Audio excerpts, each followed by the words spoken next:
रुक जाओ दुर्योधन। नहीं मामाश्री, आज मेरे मत आइए। बहुत हो गया इन पांडवों का। आज अभी और इसी क्षण इन पांडवों को और इस युद्ध को समाप्त कर दूंगा मैं। और मुझे भी कोई कारण नहीं दिखता कि मैं तुम दोनों को अभी उसी समय समाप्त क्यों न कर डालूं। कारण है मेरे पास भीम, है कारण, परंतु वो कारण मैं तुम्हें नहीं बताऊंगा, तुम्हारे ज्येष्ठ भ्राता युधिष्ठिर को बताऊंगा। क्यों धर्मराज, आप तो स्वयं धर्म के प्रतीक हैं। आपसे ऐसे अधर्म की आशा नहीं की थी मैंने। और धर्म आपने किया है मामाश्री। आपने मामाश्री शल्य को अपनी चाल में कोई छल नहीं किया, कोई अधर्म नहीं किया है मैंने।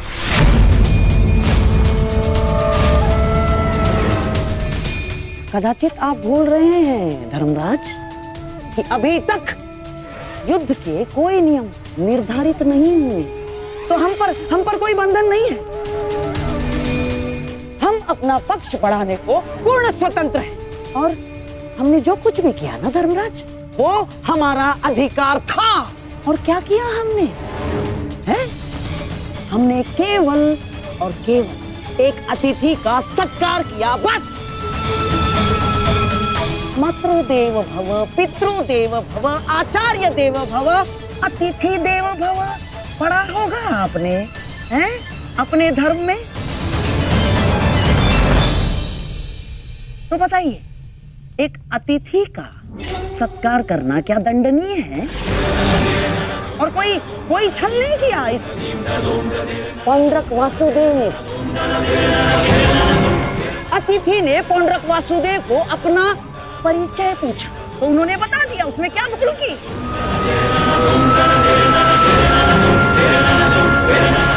और हाँ, आपके मामाश्री शल्य पर हमने कोई दबाव नहीं डाला, ना ना ना ना ना ना, बिल्कुल दबाव नहीं डाला। अपितु हमारे आतिथ्य से प्रसन्न होकर हमारे साथ रहने का उन्होंने हमें वचन दिया स्वयं।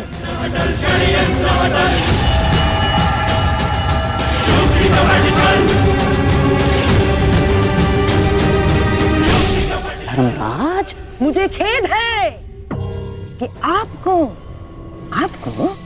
मुझे धर्म समझाना पड़ रहा है। आपको क्या आपने धर्म शब्द का उच्चारण किया गांधार राज?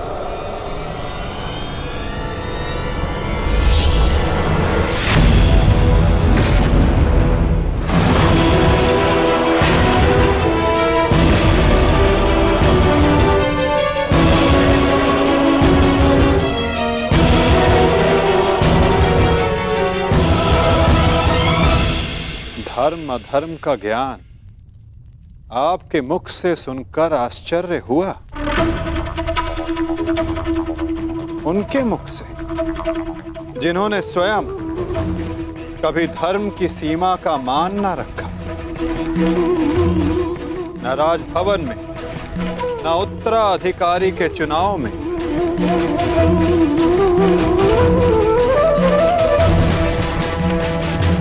न द्यूत क्रीड़ा में, न दूत के सत्कार में। और आप धर्म की बात करते हैं गांधार राज। इनसे और क्या अपेक्षा की जा सकती है माधव? आज तक अधर्म और छल के अतिरिक्त इन्होंने हमें दिया ही क्या है? अब ये मामाश्री का धर्म है, वो ही बताएंगे कि उन्होंने किस और से युद्ध करने का निर्णय लिया है। मेरा भी तो प्रश्न यही है, परंतु कुछ भी कोई भी निर्णय लेने से पूर्व एक बार तनिक सोच लीजिएगा। हाँ? इस बात का स्मरण रखिएगा कि एक राजा का अपने नियम को तोड़ना अशोभनीय, निंदनीय होता है।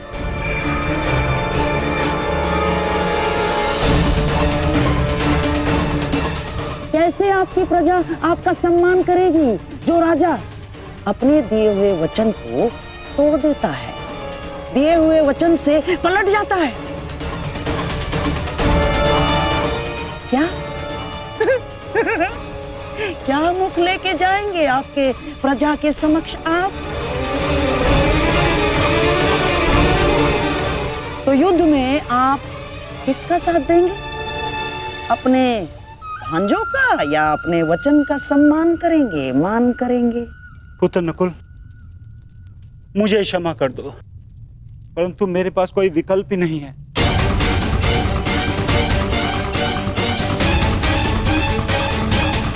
मुझे अपने वचन के मान के लिए इन कौरवों का पक्ष चुनना ही होगा।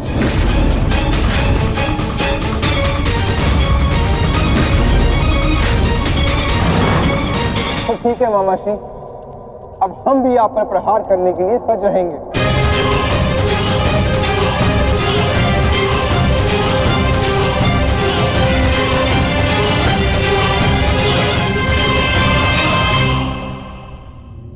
आपको इस निर्णय का गंभीर परिणाम भुगतना होगा। ये मेरी प्रतिज्ञा है।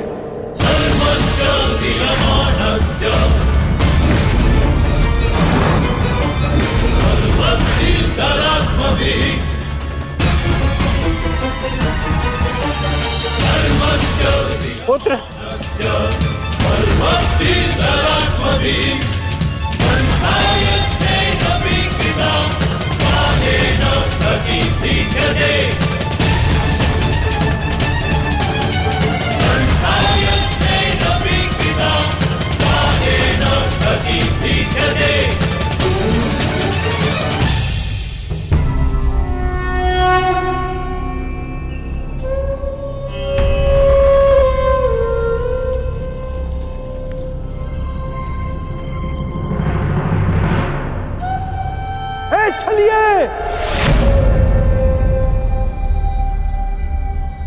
तू कहां चल दिया? चलिए कृष्ण।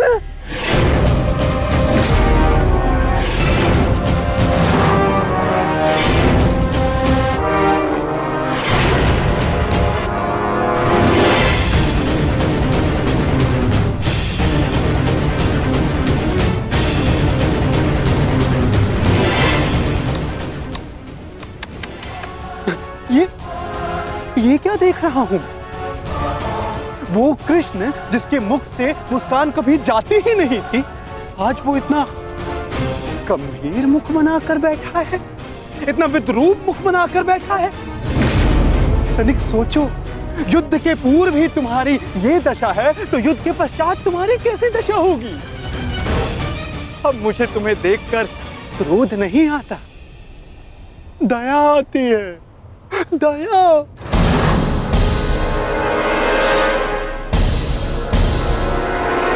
तुम्हारी सेना तुम्हारी नहीं रही, तुम्हारा पुत्र उसने भी तुम्हारा साथ नहीं दिया, तुम्हारा भाई उसने तुम्हारा पक्ष नहीं चुना, सब कुछ छीन लिया गया तुमसे।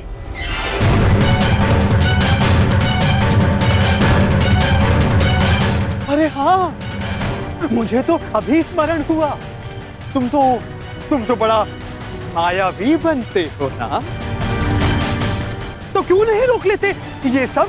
हाँ, रोक लो, रुको।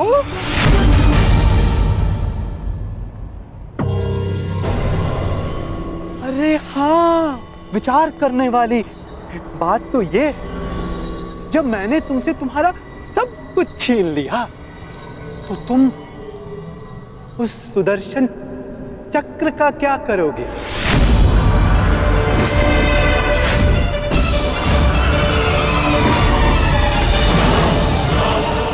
क्या करोगे तुम उस सुदर्शन चक्र का? मेरी वस्तु मुझे वापस दे दो, मुझे मेरा सुदर्शन चक्र वापस दे दे पाखंडी कृष्ण। बस पाखंडी, मत भूल तू किसके समक्ष खड़ा है। चांद, चांद बालक, चांद, ये मत भूलो, जब दो महापुरुष अति मानव वार्ता कर रहे हो तो एक साधारण बाण चलाने वाले को मौन रहना चाहिए।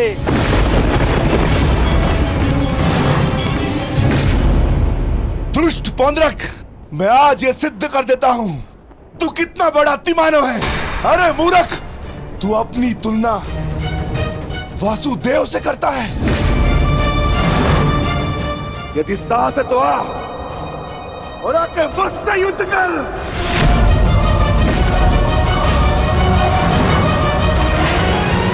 मूर्ख तो तुम पांडु पुत्र हो।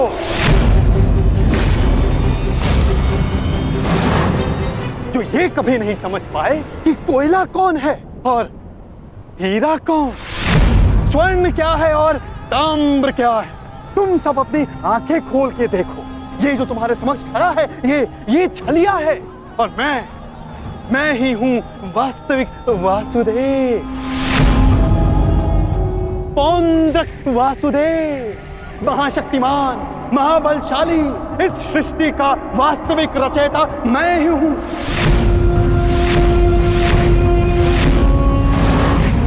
यदि मैं चाहूं तो तुम सबको एक क्षण में तुम सबका अंत कर सकता हूं। इसलिए मुझे मेरा अस्त्र उठाने के लिए पौंद्रक,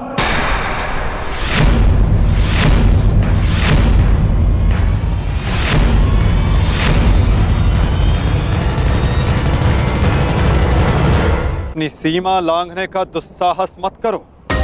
मैं तुम्हें पहले भी चेतावनी दे चुका हूं और आज अंतिम चेतावनी देता हूं। मुझे वो करने के लिए बाध्य मत करो जिसके पश्चात तुम्हें पश्चाताप करने तक का अवसर ना मिले।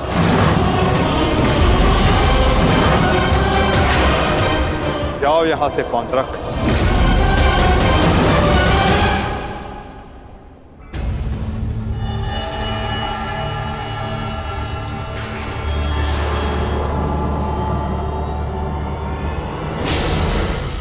अवसर तू मुझे देगा, मुझे, वास्तविक वासुदेव को, पौंद्रक वासुदेव को। अवसर तो मैं तुझे नहीं दूंगा।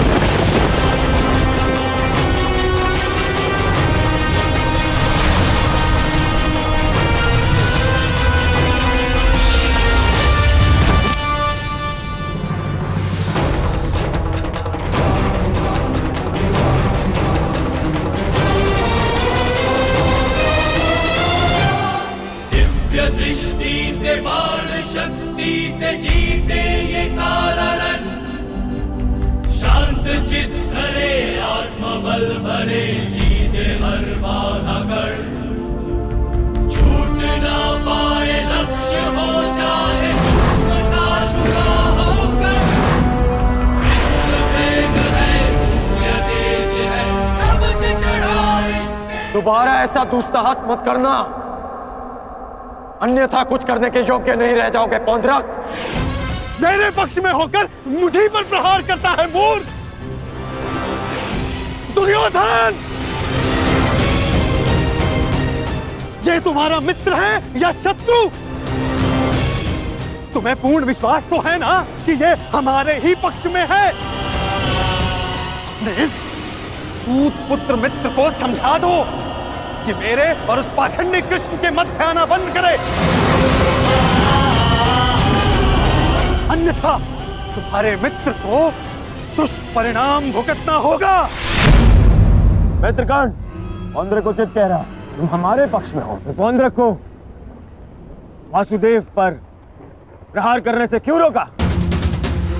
क्योंकि मैं वीर दुर्जय योद्धा दुर्योधन के पक्ष में हूं। पीठ पीछे वार करने वाले को कायर कहा जाता है, वीर नहीं। और ये कहां का न्याय है मित्र? जहां एक निहत्थे पर पीछे से वार किया जाता है, क्या युद्ध से पूर्व ही हमारे पक्ष के योद्धा युद्ध के नियम भूल गए हैं?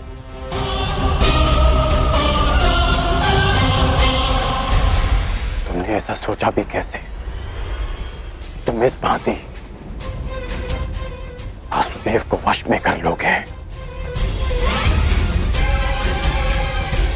सत्य को पहचानो मित्र, अपने नेत्र खोलो। नेत्र तो तुम्हारे बंद है मित्र। ये छलिया कोई अवतार नहीं, केवल मायावी। शांति सभा में जो कुछ भी घटित हुआ केवल इस छलिए की माया थी। माया थी वो।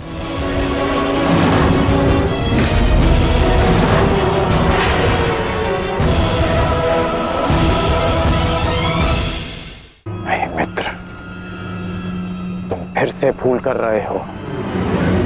भूल तो दुर्योधन ने किया, तुझे अपने पक्ष में रखकर विश्वासघाती। सत्य का ज्ञान तो तुझे नहीं है, तू अपने नेत्र खोल के देख। दुर्योधन, ये विश्वासघाती इन पांडवों के साथ और इस छलिए कृष्ण के साथ जाकर मिल चुका है। इस छलिए कृष्ण की वाणी बोल रहा है, उसके वश में है ये। अपने कर्मों को वश में ना रख पाए, परंतु अपने शब्दों को विराम लगाओ पौंद्रक। विश्वासघाती और छलिए तो तुम हो, जो स्वयं को किसी और के रूप में ढालना चाहता है। तुम एक अस्तित्वहीन घृणित जीव हो, जिसके पास ना कोई सम्मान है और न स्वयं की पहचान। तो अब एक सूत पुत्र मुझे मेरी पहचान और मान का ज्ञान देगा। पहचान तो मैं तुझे गया। तूने पांडवों और इस कृष्ण के साथ मिलकर दोनों तरफ संधि की है। मित्र दुर्योधन, ये विश्वासघाती युद्ध में तुम्हें अवश्य हानि पहुंचाएगा। नहीं। शांत हो जाओ अंगराज, शांत हो जाओ।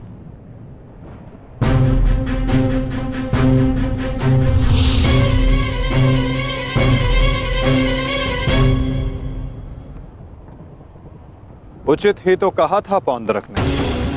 आज मेरा हर अपना, मेरा हर संबंधी मेरे विपक्ष में खड़ा है,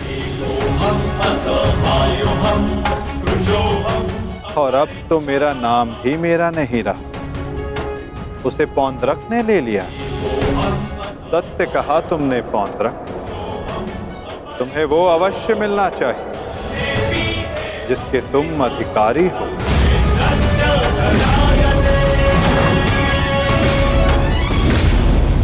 अद्भुत कृष्ण, अद्भुत। आज प्रथम बार तेरे मुख से सत्य निकला है छलिए। तो अब मुझे वो सुदर्शन चक्र दे दे जिसका वास्तविक अधिकारी मैं हूं। दे मुझे वो सुदर्शन चक्र। ठीक है पौंद्रक, मैं इसी क्षण दोनों पक्षों को साक्षी मानकर तुम्हें वो देता हूं जिस पर तुम अपना अधिकार समझते हो।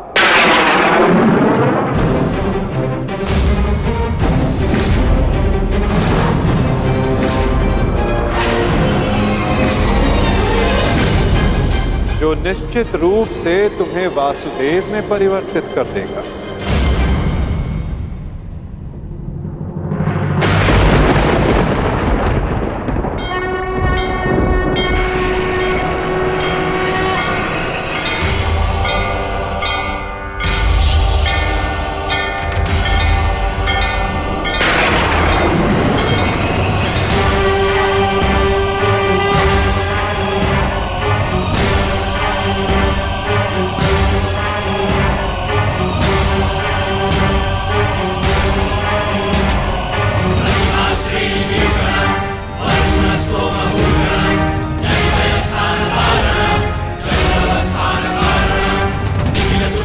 ये लो पौंद्रक, वो अस्त्र जिसका वास्तविक वासुदेव के पास होना अनिवार्य है।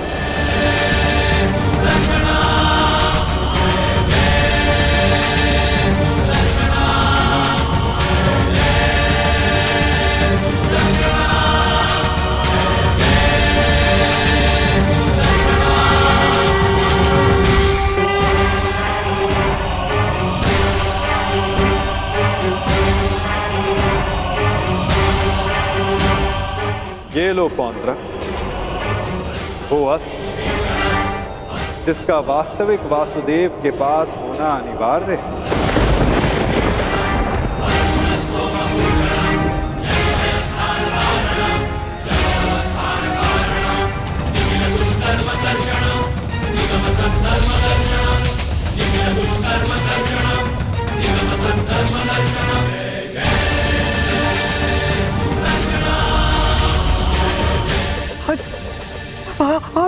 आओ शीघ्र आओ।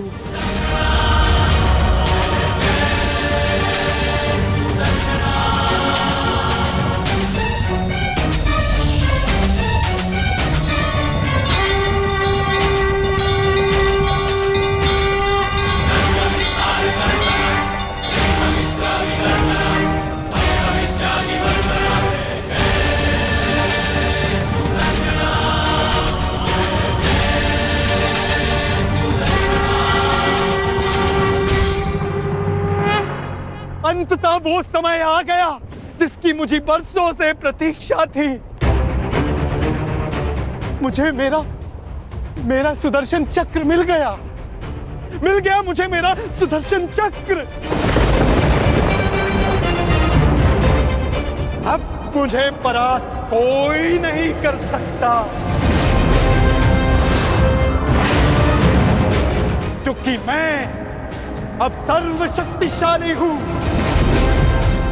मैं वासुदेवा।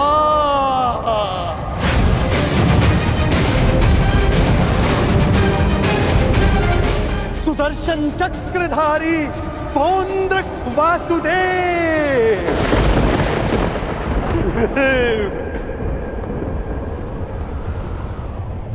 अब समझा मूर्ख सूत पुत्र कि वास्तविक वासुदेव कौन है? तेरे इस छलिए कृष्ण ने भी स्वयं यहां स्वीकारा कि वास्तविक वासुदेव कौन है। यदि अब तूने मुझ पर कोई प्रहार करने का दुस्साहस किया तो अब तू भली भांति जानता है कि मुझसे बुरा और कोई नहीं होगा। क्षण भर में वध कर दूंगा तेरा।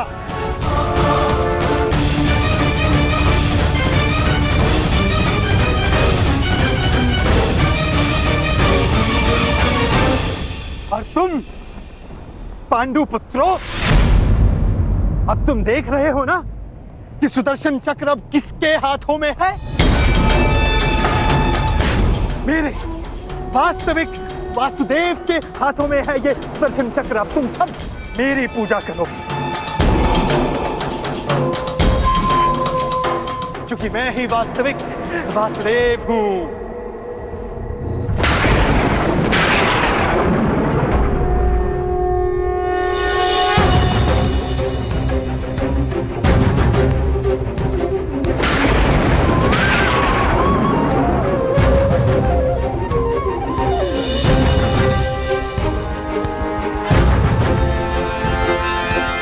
चक्र का भार क्यों बढ़ता जा रहा है?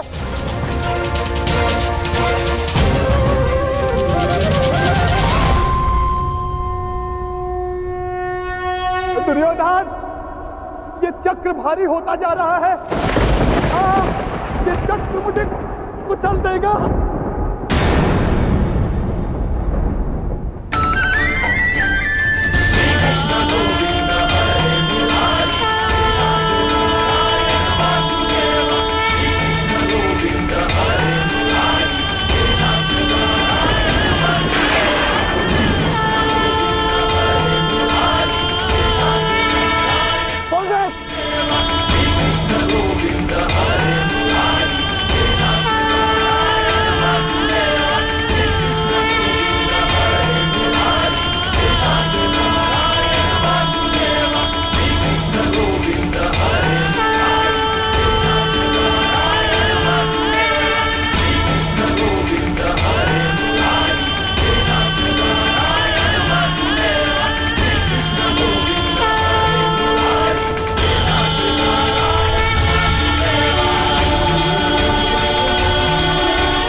ये क्या किया आपने? वध कर दिया, छल किया, फिर से छल किया आपने।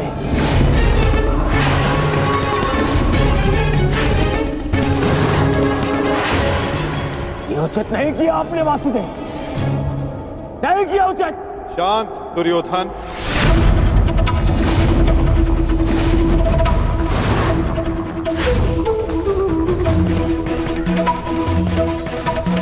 इतना क्रोधित क्यों हो रहे हो गांधारी नंदन?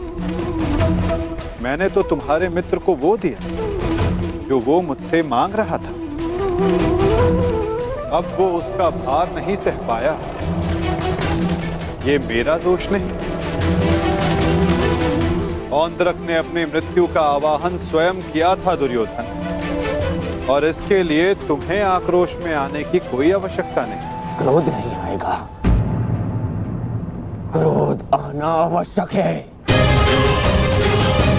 तुम्हें देखकर, इन पांडवों को देखकर, तुम्हारा छल देखकर,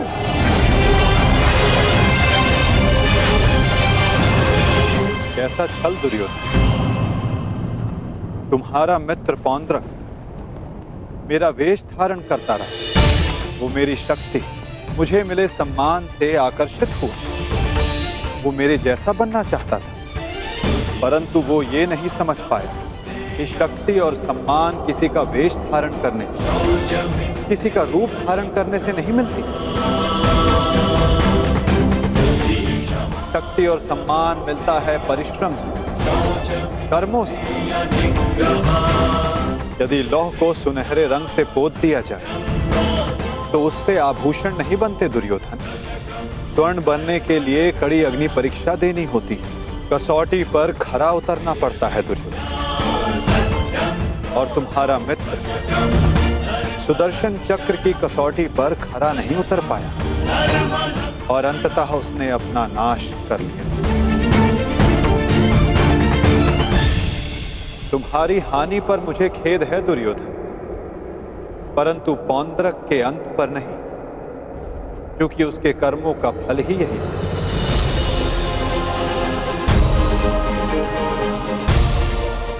अब आज्ञा दे युवराज।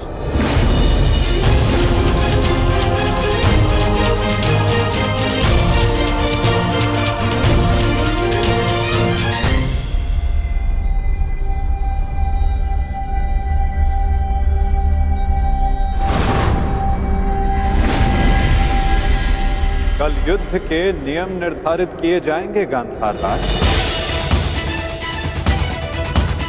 जब युद्ध क्रीड़ा में नियम निर्धारित किए जा रहे थे तब वहां मैं उपस्थित नहीं था, परंतु इस बार उत्सुक हूं ये जानने के लिए कि इस युद्ध में अपनी विजय के लिए आप क्या नियम बनाएंगे गांधार राज।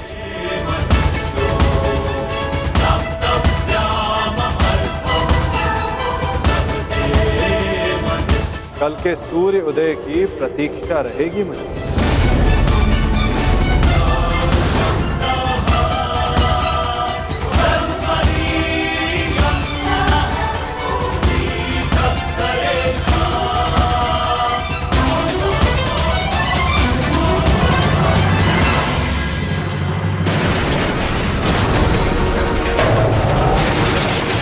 क्या हो गया? ये क्या कर रहे हो तुम?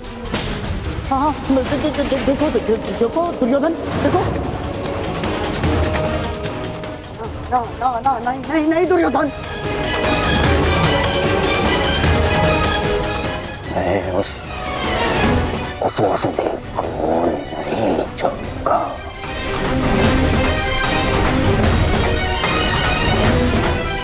ना ना ना ना ना दुर्योधन को नहीं छोड़ूंगा।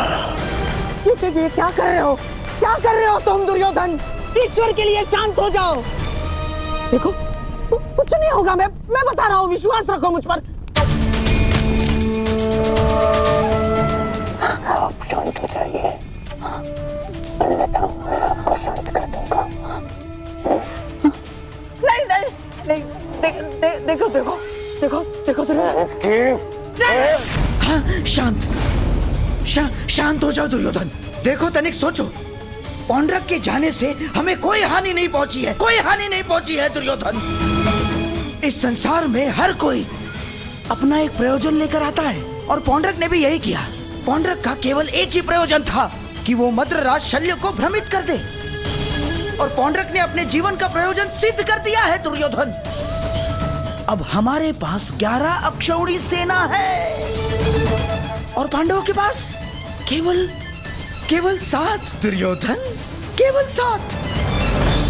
अब ये विलाप का समय नहीं है, उत्सव का समय है, उत्सव का। उत्सव मनाओ। वो तो ठीक है मामा श्री, परंतु मैं उस वासुदेव का कौतुक भुला नहीं पा रहा हूं।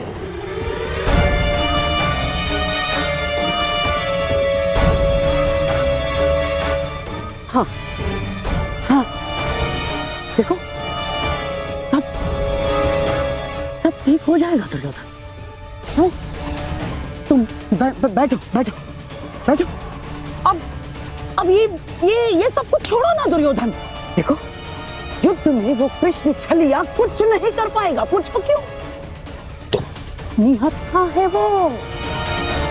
अब इस समय हमारा पक्ष सबल है, हमारा पक्ष, और पासा हमारे हाथ में है दुर्योधन, हमारे हाथ में।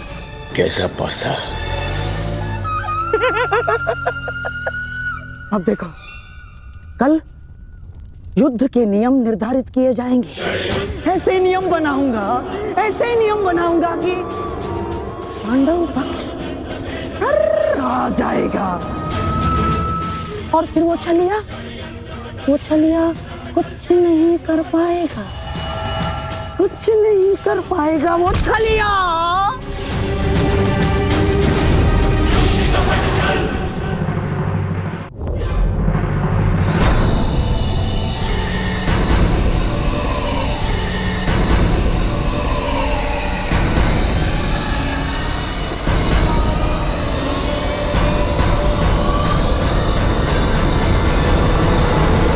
तो सभा में उपस्थित सभी महायोद्धाओं को शकुनी का प्रणिपात स्वीकार हो। जैसे कि हम सब जानते हैं कि हम सभी एक महायुद्ध में भाग लेने जा रहे हैं, परंतु बड़े खेद के साथ एक बात सूचित करना चाहूंगा इस सभा में।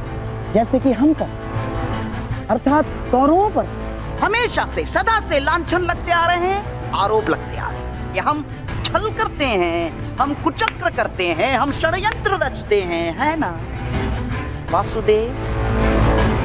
चाहे वो युद्ध हो या द्यूत। इसीलिए आपके मन से वो भ्रम निकालने के लिए इस खुली सभा का आवाहन किया गया है।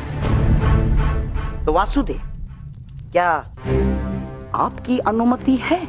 एक चतुर गुरु जब गुरुकुल से कुछ समय के लिए बाहर जाए तो वो आश्रम के सबसे योग्य शिष्य को उसका उत्तरदायित्व कभी नहीं देता। वो आश्रम के सबसे नटखट शिष्य को ही इसका उत्तरदायित्व सौंपता है।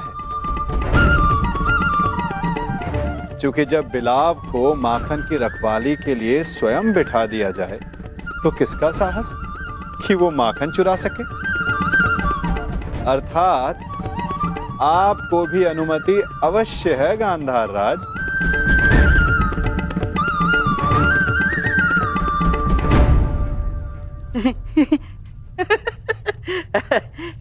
वासुदेव, आपका विनोद समझने में मैं असक्षम हूं। मेरे कहने का आशय मात्र केवल इतना है गांधार राज कि मैं आपके वचनों से सहमत हूं। यद्यपि युद्ध सीमा बढ़ाने या सीमा पर अतिक्रमण रोकने के लिए होता है, तो युद्ध के नियम और सीमा निश्चित कर लेना आवश्यक है। क्योंकि यही नियम, यही सीमाएं इस युद्ध को धर्म युद्ध बनाएगी। तो ये बात आप सरल मार्ग से भी बता सकते थे वासुदेव। यदि आपका भाषण समाप्त हो गया तो हम युद्ध के नियमों पर चर्चा करें। वैसे भी हमारे और आपके पक्ष की सेना के अंतर को देखते हुए ये युद्ध केवल औपचारिकता मात्र रह गया है।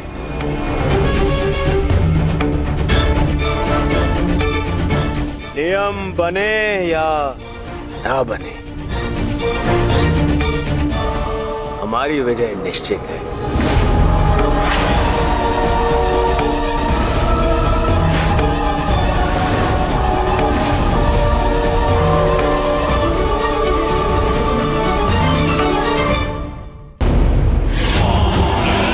इस आत्मविश्वास का कोई एक कारण तो बताओ।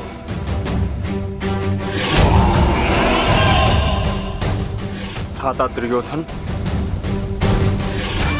मैं एक नहीं, दो नहीं, तीन कारण बताता हूं, जो समझ आए चुन लेना।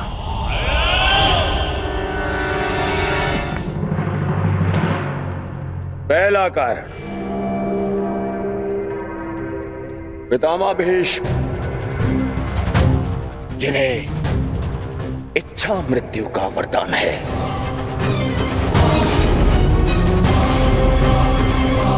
दूसरा कारण,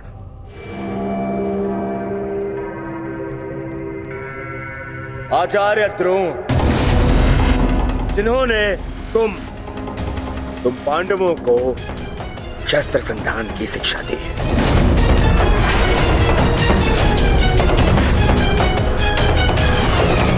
क्या इनके धनुष को काट सकने का समर्थ है तुम में से किसी के पास भी? इनका समर्थन भी मेरे पास में। तीसरा कारण,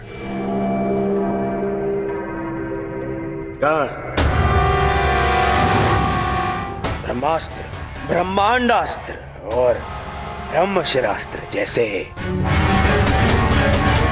अस्त्रों से सज्जित है मेरा मित्र कर्ण, जिसका बाण तुम्हें विजय प्राप्त करने नहीं देगा और जिसका कवच मुझे पराजित नहीं होने देगा।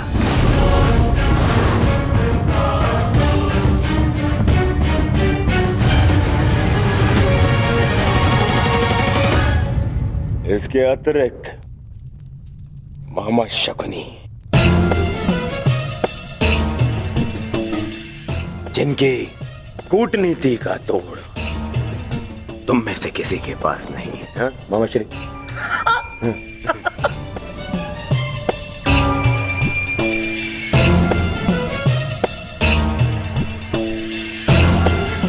मद्रराज शैल्य, नारायणी सेना। अब अरे ये तो 3 से अधिक कारण हो गए, है ना अर्जुन? जिसके पास इतने सारे कारण हो उसे कौन पराजित कर सकता है?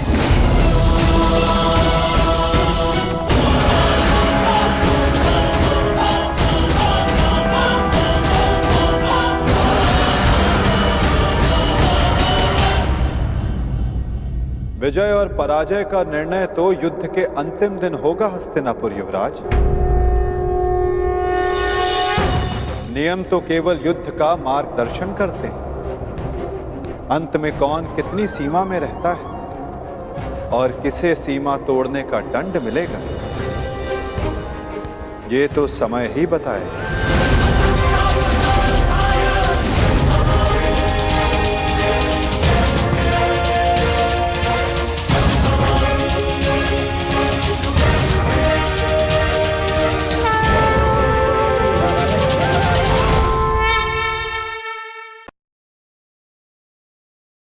For more updates, subscribe to our channel, click the show links and enjoy watching the videos.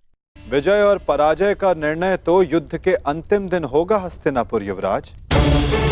नियम तो केवल युद्ध का मार्गदर्शन करते हैं। अंत में कौन कितनी सीमा में रहता है और किसे सीमा तोड़ने का दंड मिलेगा, ये तो समय ही बताएगा। उचित है वासुद, परंतु मैंने जो कारण गिनवाए, क्या उसका उत्तर किसी के पास है? अर्जुन, भीम, युधिष्ठिर, किसी के पास उत्तर नहीं है। उत्तर मेरे पास है दुर्योधन।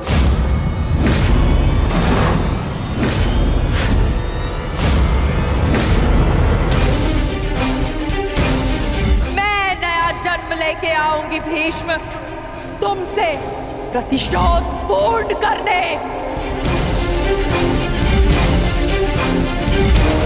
देवी अंबा, प्रतीत होता है गांधारी नंदन युद्ध को भी युद्ध समझ बैठे हैं। युद्ध के पासे भले ही किसी एक के संकेत पे पड़ते हो, परंतु युद्ध के पासे कभी भी पलट सकते हैं। उत्तम विचार द्रुपद नंदिनी, परंतु एक बात समझ में नहीं आई। आप यहाँ क्या कर रही हैं? यहाँ युद्ध के नियम बन रहे हैं, आभूषण नहीं। मेरे आभूषण मेरे अस्त्र है गांधार नरेश। रहा आपके प्रश्नों का उत्तर कुमार दुर्योधन, तो मैं आपको बता दूं कि पांडव पक्ष में आपके हर योद्धा की काट है। तुम्हारे कवच कुंडलधारी मित्र करण का उत्तर है द्रोण शिष्य पशुपतास्त्र धारी कौन्तेय अर्जुन। आपकी अगली सुरक्षा पंक्ति आचार्य द्रोण। तो कदाचित आप भूल रहे हो तो मैं आपको स्मरण करा दूं कि मेरे भाई धृष्टद्युम्न का जन्म द्रोण का वध करने के लिए हुआ है। रही बात आपके प्रिय मामाश्री की, नारायणी सेना की, तो मैं आपको बता दूं स्वयं नारायण पांडवों के मार्गदर्शक है। और शेष रहे आपके कुशल अनुभवी सेनापति गंगा पुत्र भीष्म, तो उन्हें मुक्त करने के लिए मैं स्वयं आप सबके सामने खड़ी हूं।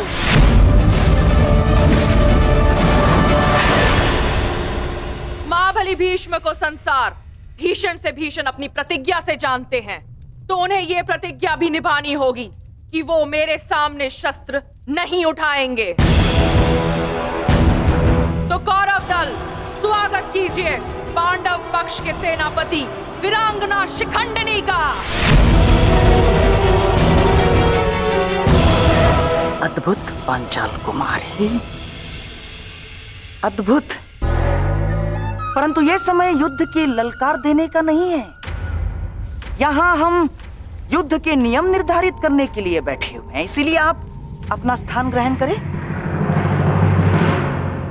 तो अब बिना किसी विलंब के युद्ध के नियम निर्धारित करने के लिए चर्चा की जाए।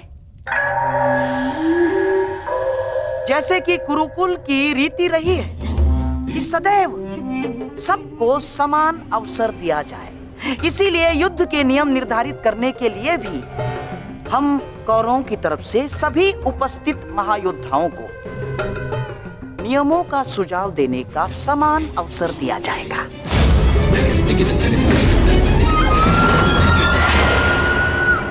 और हाँ, मैं ये जानता हूं कि पांडव पक्ष मामा श्री शकुनी का मुख अधिक समय तक नहीं देख सकते, इसीलिए मैं अपना सुझाव आरंभ में ही दे देता हूं। समस्त आर्यव्रत में युद्ध चाहे जितने भी दिन चले, परंतु आरंभ सूर्योदय से होता है और सूर्यास्त होते ही युद्ध भी थम जाता है। परंतु इस बार नियम में एक छोटा सा परिवर्तन होगा। सूर्यास्त के पश्चात भी युद्ध पर विराम नहीं लगेगा, तब तक जब तक अंधकार इतना सघन न हो जाए कि योद्धाओं को मशाल के प्रकाश में भी कुछ दिखाई न दे।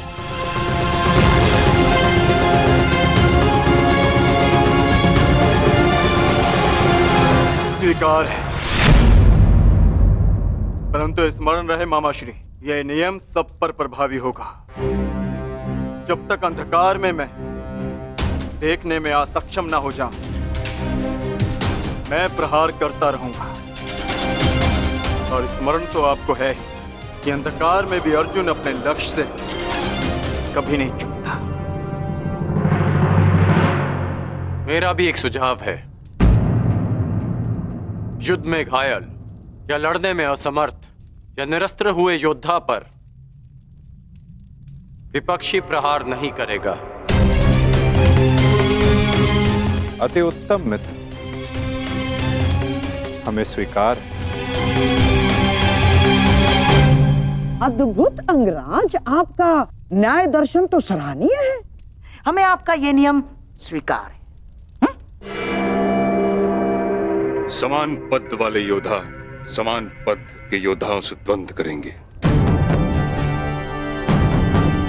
रथी रथी से द्वंद्व करेंगे, महारथी महारथी से द्वंद्व करेंगे,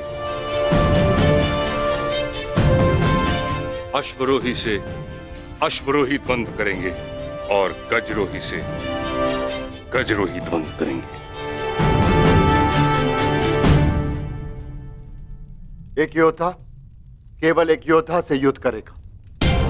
गुट बनाकर कोई भी किसी एक पर आक्रमण नहीं करेगा। किसी के पीठ पीछे कोई प्रहार नहीं करेगा।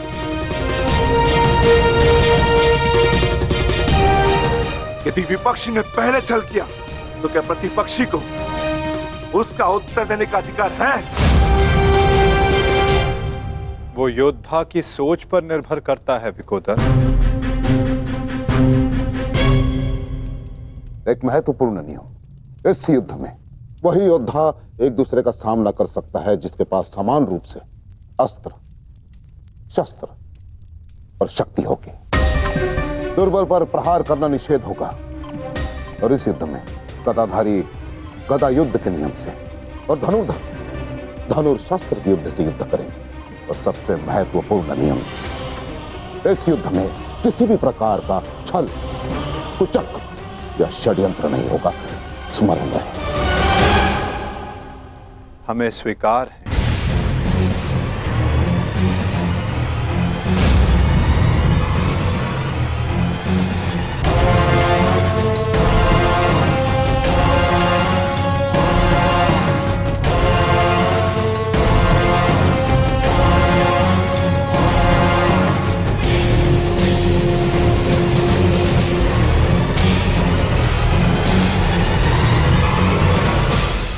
युद्ध के सारे नियम निर्धारित हो चुके हैं, परंतु अभी भी पांडव पक्ष से मुझे एक छोटी सी समस्या है। ऐसी समस्या गंधारराज? धर्मराज ना, अर्थात ये युद्ध समान पद, बल, शक्ति और हम पुरुषों के मध्य हो रहा है, तो आपके दल में एक स्त्री क्या कर रही है?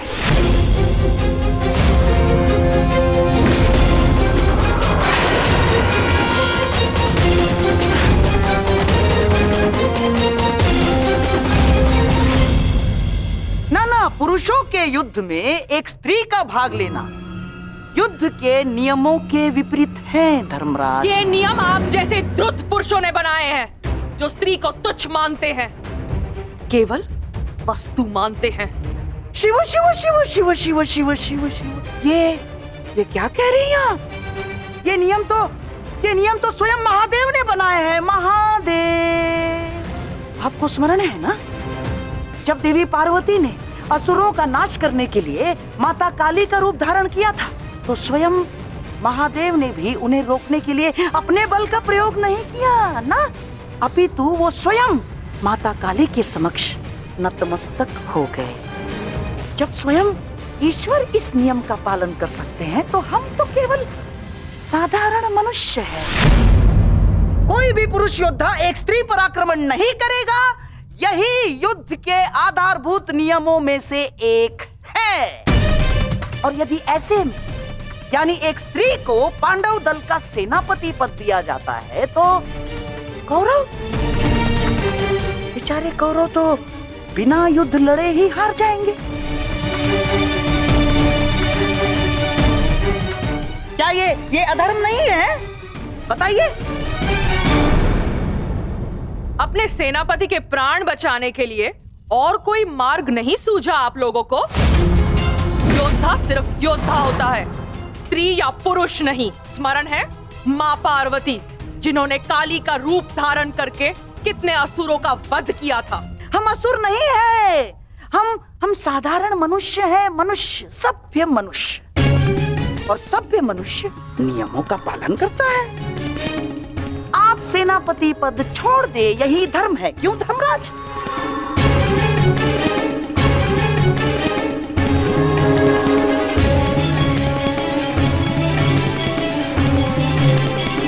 हाँ, तो सबके समक्ष युद्ध के सभी नियम निर्धारित हो चुके हैं। हाँ, परंतु अभी भी किसी के मन में शंका कुशंका हो तो यहाँ अपने विचार प्रकट कर सकते हैं।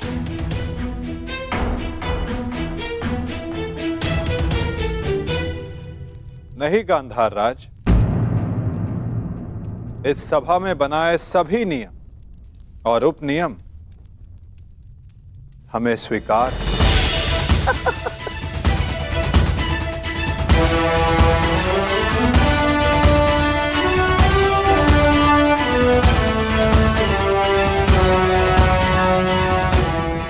प्रणिपात। प्रणिपात।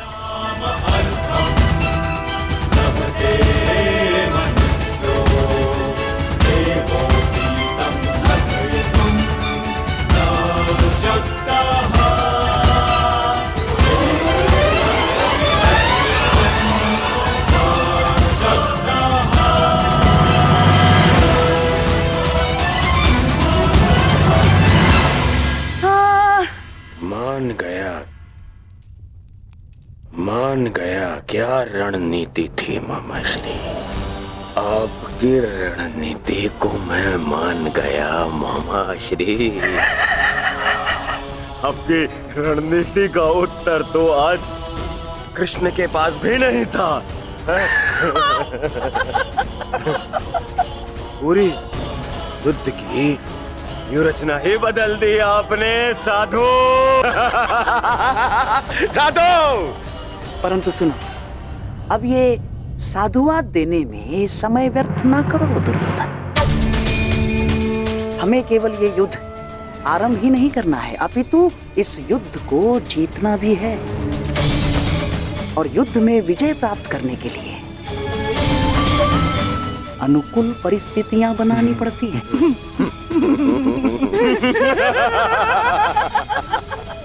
बहुत चतुर बन रहे थे ये पांडव, बहुत चतुर। परंतु अब इन्हें ज्ञात हो गया होगा कि इनकी हार निश्चित है।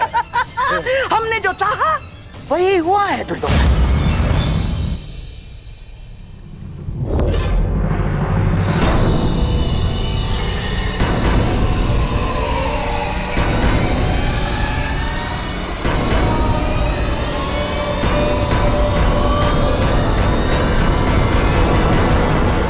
दीना अपनी कायरता, गंगा पुत्र। फिर से मौन रहकर तुमने अपने इच्छा मृत्यु के वरदान को लंबा कर दिया। फिर से अपनी दृष्टि झुकाकर तुम्हें लगता है कि तुमने अंबा के प्रतिशोध को झुका दिया।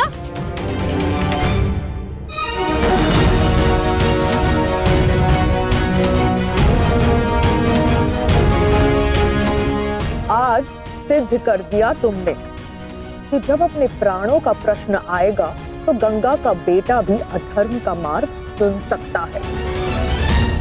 ये आशा तो माँ गंगा को भी आपसे ना होगी। ना मैंने नियम बनाए हैं, ना मैं कायर हूं, और ना ही अधर्म के मार्ग पर।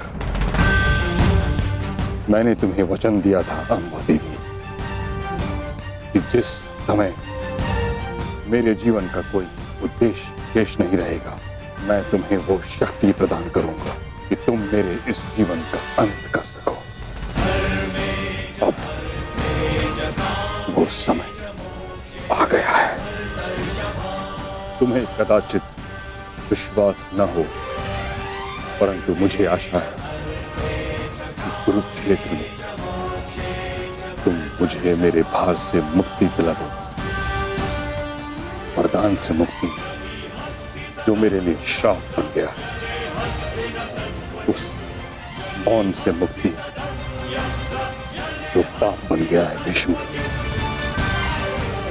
मेरे अंदर कोई आशाएं शेष नहीं, यदि शेष है तो केवल इस युद्ध का शाप। आपको इतना व्यथित देखकर बड़ी शांति मिली गंगा पुत्र। दाचित, आपको अब अनुभव हो गया है कि कैसा प्रतीत होता है जब मनुष्य के जीवन में कोई आशा, कोई उत्साह न रहे। स्मरण है भीष्म, यही मेरे जीवन के साथ किया आपने। एक वचन के लिए मेरा पूरा जीवन भस्म कर दिया। परंतु एक बात स्मरण रखना, इतनी सरलता से मैं अपने शत्रु को मुक्त नहीं होने दूंगी।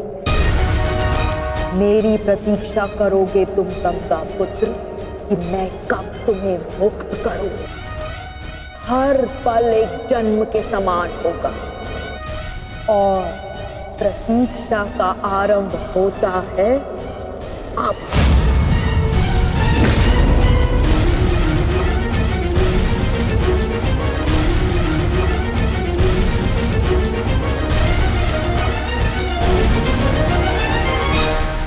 मैं उन्हें नहीं छोड़ूंगा ज्येष्ठ, उन्होंने हमारे साथ छल किया है।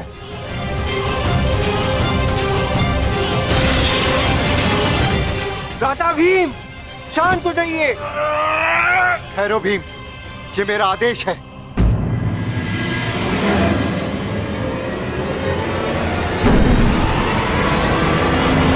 क्रोध केवल तुम्हें नहीं आ रहा है, रक्त हम सबको बन रहा है। एक और हमारे ही मामा श्री को छल के कारण हमारे विरुद्ध युद्ध करना पड़ रहा है, और दूसरी ओर बड़ी ही चतुरता से उन्होंने शिखंडिनी को युद्ध से दूर कर दिया। यह समय क्रोध का नहीं, कर्म का है। इस समय कौरव सेना के पास 11 क्षणी सेना है और हमारे पास केवल 7। इस समय हमें हमारी शक्ति को एकत्रित करना होगा।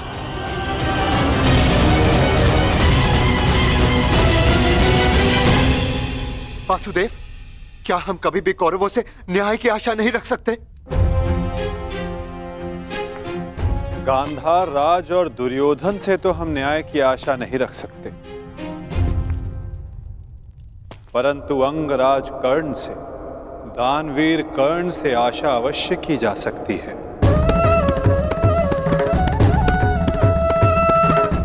कि वो युद्ध में न्याय का पालन करेंगे, अपने वचन दान का मान रखेंगे।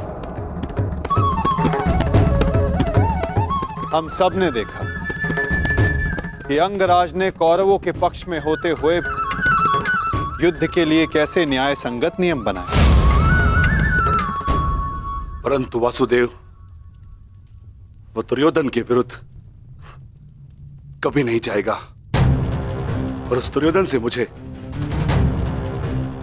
न्याय की कोई आशा नहीं। कायरों की भांति हमारी सैन्य शक्ति को छिन्न भिन्न करने लगा है। ज्येष्ठ, बहुत हो गई सभा, बहुत बन गया नियम, अब बस। अब समय आ गया है उस दुर्योधन को उचित उत्तर देने का। ठहरो भीम,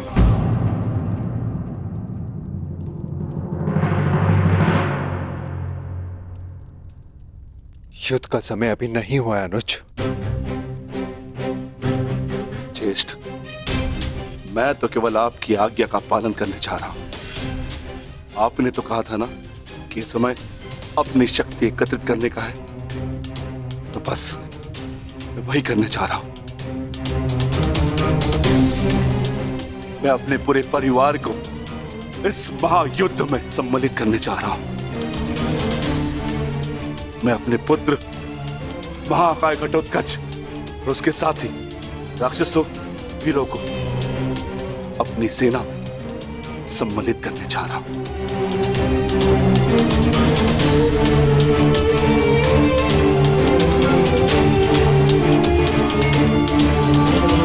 तुम उचित कह रहे हो अनुज।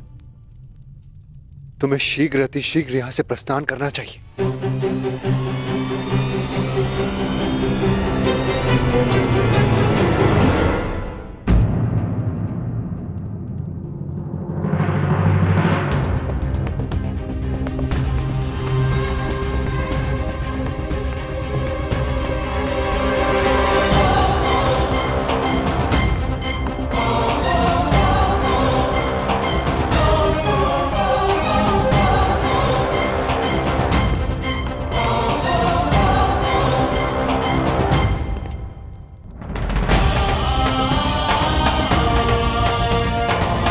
मुझे आज्ञा दीजिए ज्येष्ठ, मैं प्रस्थान कर रहा हूं।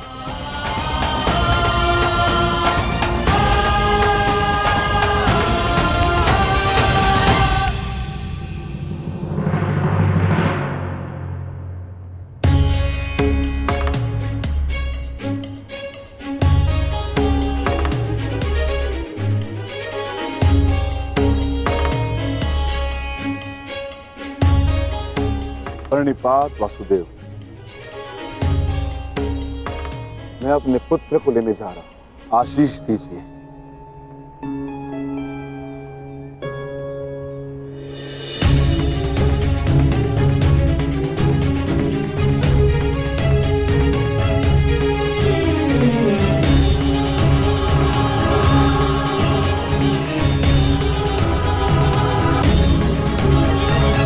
क्या हुआ माता? आप अचानक बाहर क्यों आ गए? और आप इतने विचलित क्यों? मैं विचलित नहीं हूं पार्थ, बस तनिक अशांत हूं। अशांत? मैं समझा नहीं माता। युद्ध होता ही ऐसा है पार्थ, जो मन को अशांत कर दे।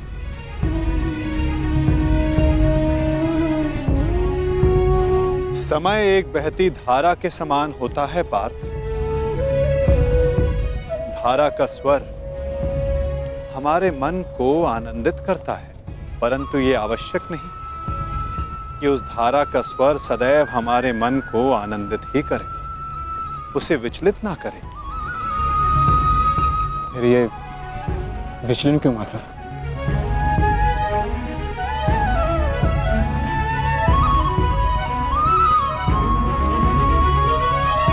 अन्न, सागर में जब तरंग उठती है तो वो उत्साह से भरी होती है पार्थ, और जब वही तरंग गिरकर अपना अस्तित्व खो बैठती है तब मन विचलित हो जाता है कि कदाचित वो तरंग और ऊंचा जा सकती थी, कदाचित उसका प्रारब्ध कुछ और हो सकता था। परंतु तरंग का प्रारब्ध ही उठना और गिर जाना है माता, है ना? तो फिर इसमें अशांत और विचलित होने की क्या बात है? तुमने सही कहा पार्थ, मुझे विचलित नहीं होना चाहिए, परंतु तुम बताओ कि तुम्हारा मन इतना अशांत क्यों है, इतना विचलित क्यों है? ऐसा कौन सा भाव है जो तुम्हें कष्ट दे रहा है? बोलो पार्थ। दानवीर कर्ण से आशा अवश्य की जा सकती है कि वो युद्ध में नियमों का पालन अवश्य करेंगे।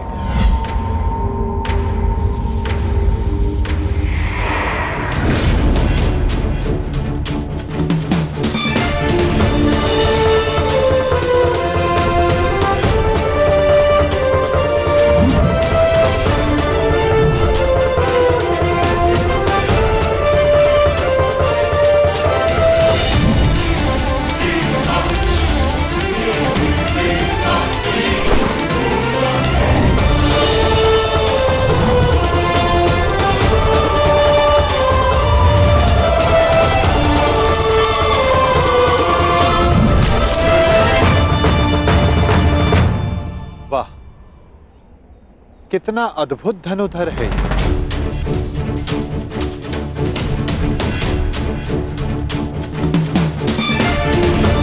वासुदेव, आप प्रणिपात।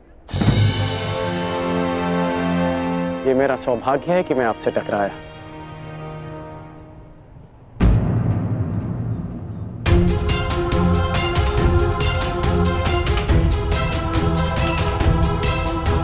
सौभाग्य और दुर्भाग्य के लिए धन्यवाद और तानों का पात्र समय होता है अंगराज,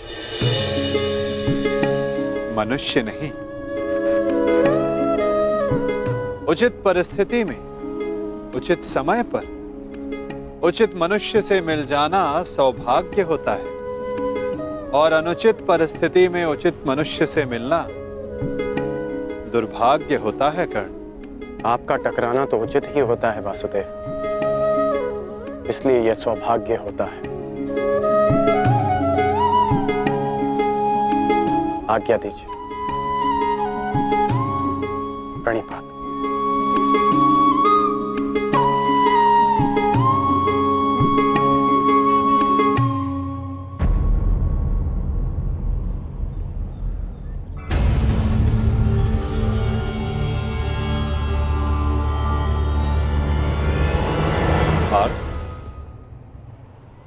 इसके शब्दों की भांति इसके बाण भी कितने अमोघ हैं ना।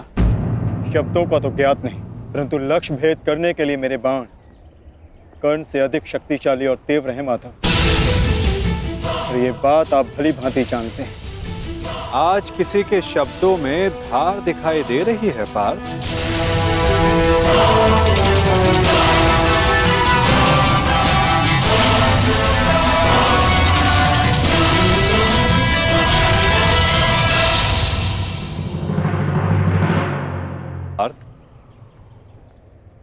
इसके शब्दों की भांति इसके बाण भी कितने अमोघ हैं ना। शब्दों का तो ज्ञात नहीं, परंतु लक्ष्य भेद करने के लिए मेरे बाण कर्ण से अधिक शक्तिशाली और तीव्र हैं माधव। और ये बात आप भली भांति जानते हैं। आज किसी के शब्दों में धार दिखाई दे रही है पार्थ।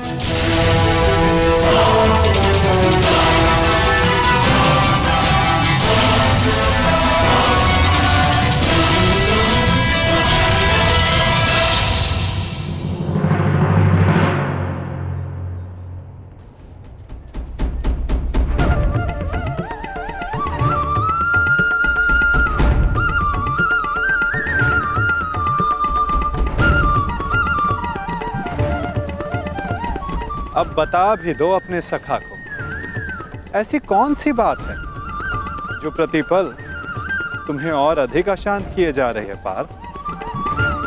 आप तो ऐसे कह रहे हैं माधव, जैसे कि आप तो कुछ जानते ही नहीं। कैसे जानूंगा, मैं कोई अंतर्यामी थोड़ी ना हूं। वाह माधव,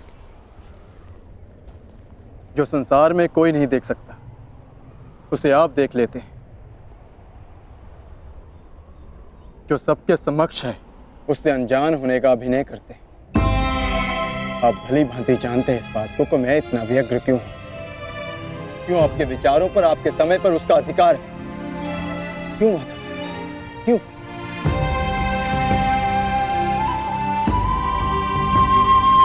प्रशंसा उसकी की जाती है पार्थ जो प्रशंसा के योग्य होता है। महत्व उसे दिया जाता है जो महान होता है।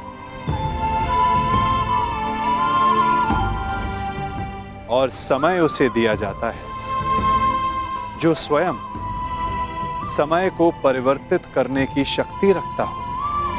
और मैं क्या, कर्ण की कुशलता और लगन को देखकर उस पर कोई भी मोहित हो सकता है।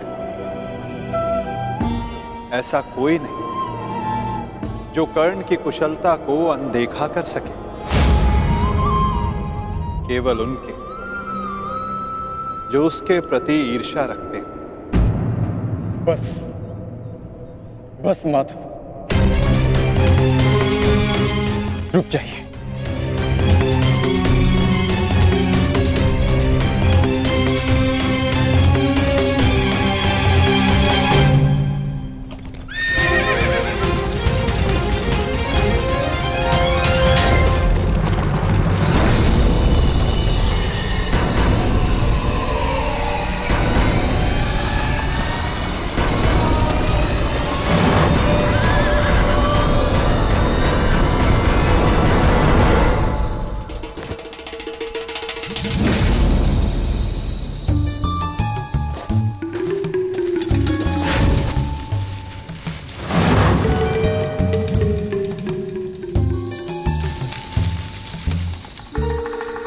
कौन है वहां?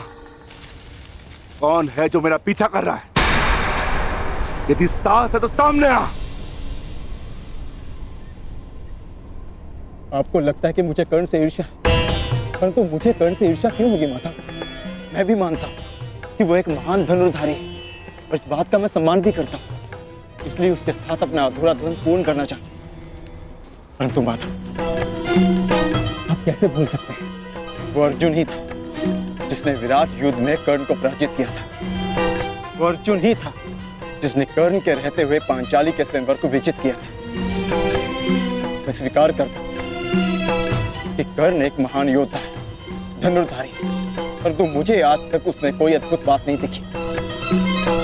परंतु आज एक विचित्र बात का भान अवश्य हुआ है कि आपके हृदय में अर्जुन से अधिक कर्ण बसता है।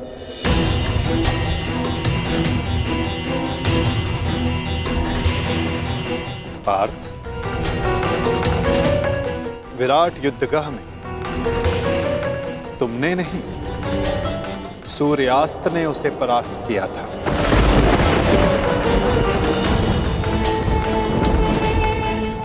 पांचाली के स्वयंवर एक सूत के प्रति क्षत्रियों के दीर्घाह ने जीता।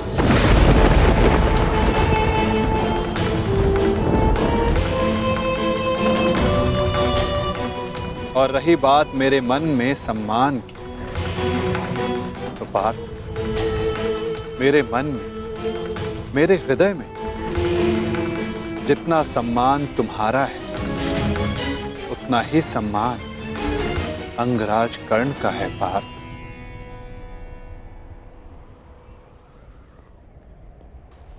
जलधारा की शक्ति का अनुमान उसकी सतह को देखकर नहीं लगाया जा सकता। पार्थ, जलधारा की शक्ति उसके भीतर छिपे उथल तरंगों में होता है। पार्थ, जिसका अनुमान समय आने पर सबको हो जाता है। सत्य सदैव वो नहीं होता पार्थ जो सबको दिखाई देता है। सत्य वो भी होता है जो हमारी दृष्टि देख नहीं सकती।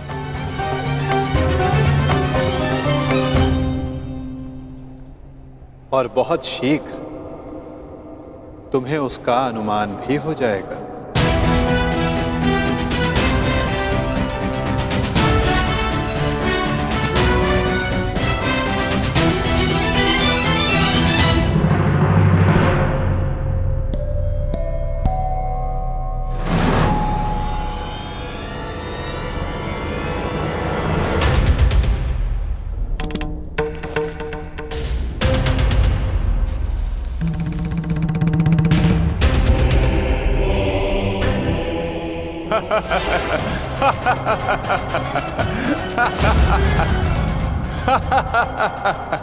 कौन हो तुम? तुम्हें अनुमान भी है? किस पर हंस रहे हो? जानते हो मैं कौन हूं? तो मेरा नाम क्या है? बता दीजिए ना भद्र। आपका रूप देखकर तो भय लगता नहीं, कदाचित आपका नाम इतना भयंकर हो जिसे सुनकर मेरी हंसी चली जाए। तुम जानते हो मैं कौन हूं? यदि मैंने अपना परिचय दे दिया तो तुम श्वास भी नहीं ले पाओगे। और यदि मैंने आपके कर्मों का दंड दे दिया तो आप अपना नाम भी भूल जाएंगे भद्र।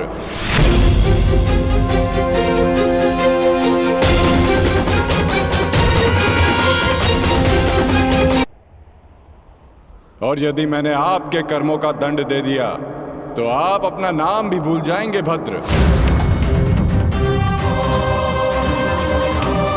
जिस भांति आप पौधों और वनस्पति को अपने पांव तले कुचलते चले जा रहे हैं, स्पष्ट है कि निसर्ग के प्रति आपको कोई सम्मान नहीं है। वन से ऐसा व्यवहार केवल दो ही जंतु कर सकते हैं, एक जो मूर्ख हो और दूसरा कोई वानर हो। इसीलिए सोच रहा हूं कि आप कोई मूर्ख हैं या फिर कोई वानर। मूर्ख, तुम्हें तुम्हारी मृत्यु क्या खींच लाई।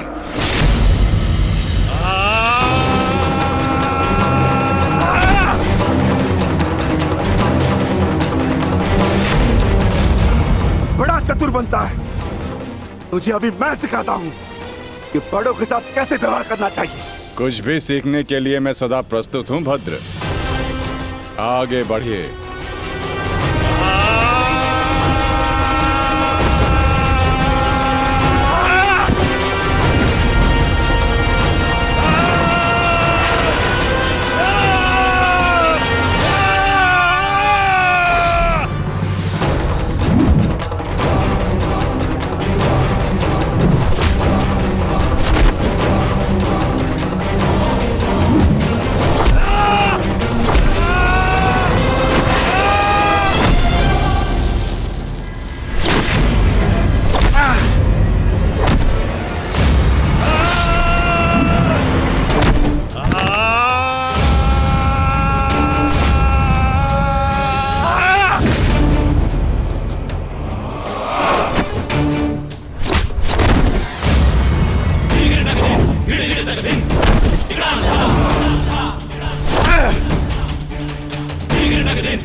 तुम साधारण मनुष्य नहीं हो सकते।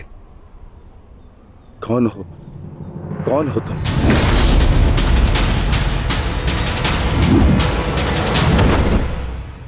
कहा था ना, अपना परिचय देना भूल जाओगे। अब सुनो मेरा परिचय। मैं हूं बर्बरीक, घटोत्कच पुत्र बर्बरीक।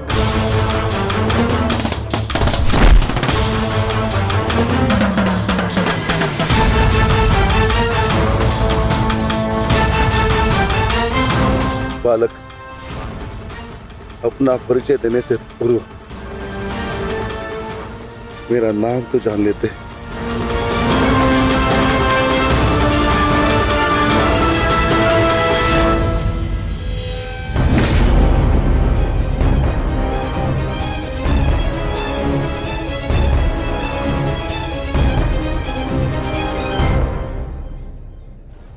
क्षमा चाहता हूं माता, परंतु एक बात जानना चाहता हूं।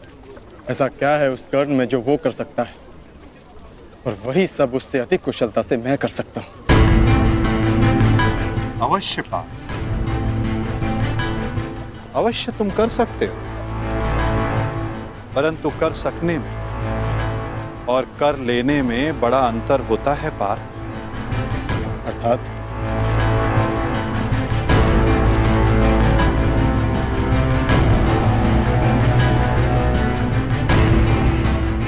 शब्द और अर्थ के फेर में मत पड़ो पार्थ, उससे कोई लाभ नहीं होता। नहीं माधव, लाभ है। बहुत गुणगान सुन लिया कर्ण का। आज तक मैंने आपकी हर बात आंख मूंद कर मानी है, परंतु आज मुझे साक्ष्य चाहिए,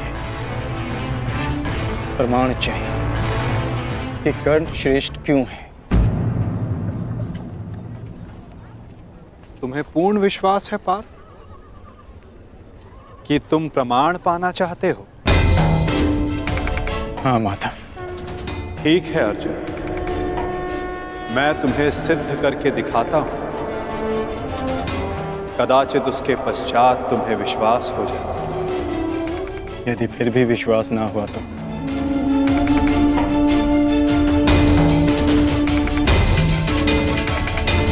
मैं वचन देता हूं पार्थ, कर्ण की प्रशंसा तो दूर, तुम्हारे समक्ष उसका नाम तक नहीं लूंगा।